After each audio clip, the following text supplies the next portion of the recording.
அஸ்ஸலாமு அலைக்கும் வரஹ்மத்துல்லாஹி வபரகாத்துஹு.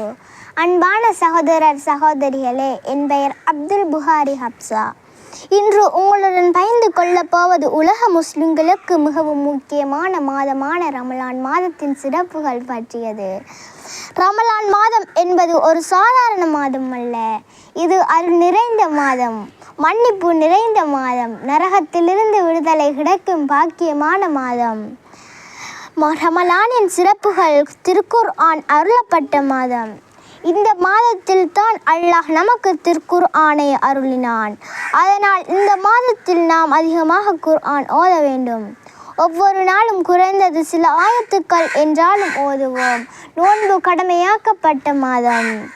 காலை முதல் மாலை வரை உணவும் தண்ணீரும் தவிர்த்து அல்லாஹ்வுக்காக நோன்பு நோட்பது இது நமக்கு பொறுமையை கற்றுத் தருகிறது, நம்முடைய மனதை சுத்தப்படுத்துகிறது. லைலத்துல் கத்ர் இரவு 1000 மாதங்களை காட்டிலும் சிறந்த இரவு இந்த மாதத்தில் உள்ளது. அந்த இரவில் நாம் செய்யும் நல்ல செயல்களுக்கு அளவிட முடியாத நன்மைகள். துஆ ஏற்றுக்கொள்ளப்படும் மாதம். இந்த மாதத்தில் அல்லாஹ்விடம் மனமாறி கேட்கும் துஆக்கள் விரைவாக ஏற்றுக்கொள்ளப்படும்.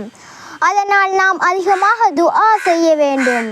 ரமலானின் பயன்கள்: நம்மை நல்ல மனிதர்களாக மாற்றுகிறது, பொறுமையை வளர்க்கிறது, ஏழைகளின் நிலையை உணரச் செய்கிறது, உடல் ஆரோக்கியத்திற்கும் நன்மை தருகிறது, குடும்ப அன்மை அதிகரிக்கிறது. தரம் 5 மாணவர்களுக்கான சிறிய அறிவுரை. அன்பான மாணவர்களே, தினமும் குறைந்தது சில ஆயத்துக்கள் குர்ஆன் ஓதுங்கள். பெற்றோருக்கு உதவுங்கள். பேசாதீர்கள், சண்டை போடாதீர்கள், நல்ல வார்த்தைகள் மட்டுமே பேசுங்கள். அப்படி செய்தால் அல்லாஹ் உங்களை மிகவும் நேசிப்பான்.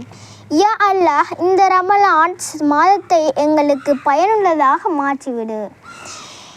எங்கள் பாவங்களை மன்னித்து நம்மை நல்ல முஸ்லிம்களாக ஆக்கிவிடு. ஆமீன். யஸாக்கல்லாஹு ஹைரன். அஸ்ஸலாமு அலைக்கும் வரஹ்மத்துல்லாஹி வபரகாத்துஹு. மீண்டும் ஒரு பதிவில் சந்திப்போம் இன்ஷா அல்லாஹ்.